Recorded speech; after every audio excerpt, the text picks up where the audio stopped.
Cool, really simple video today, and that is how to factory default or initialize, whatever you want to call it, the new Yamaha DM7. Super easy. I'm going to flip power in the back. Right now I'm just using the power plug on A, and I'm going to power it on while holding the select button on D.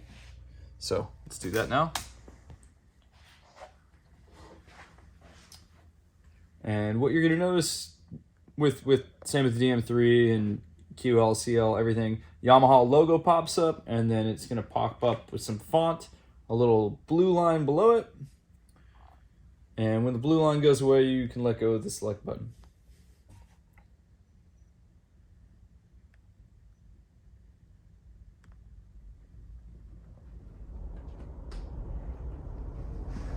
There's the 7, there's the blue line.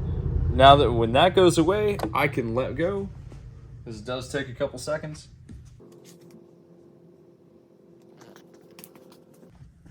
It's kind of funky, huh? It completely boots up, and then it does that. Over here on the far right screen, you can, if you want to initialize just the memories, if you want to initialize just the Dante settings, or all.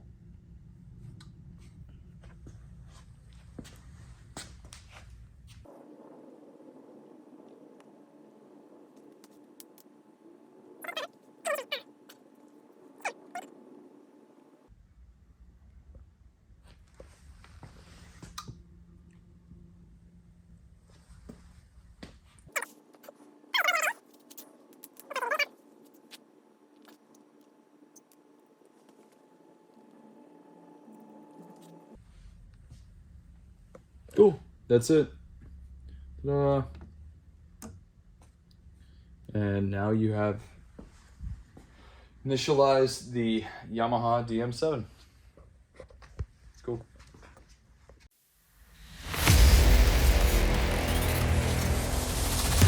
Remember to like and subscribe.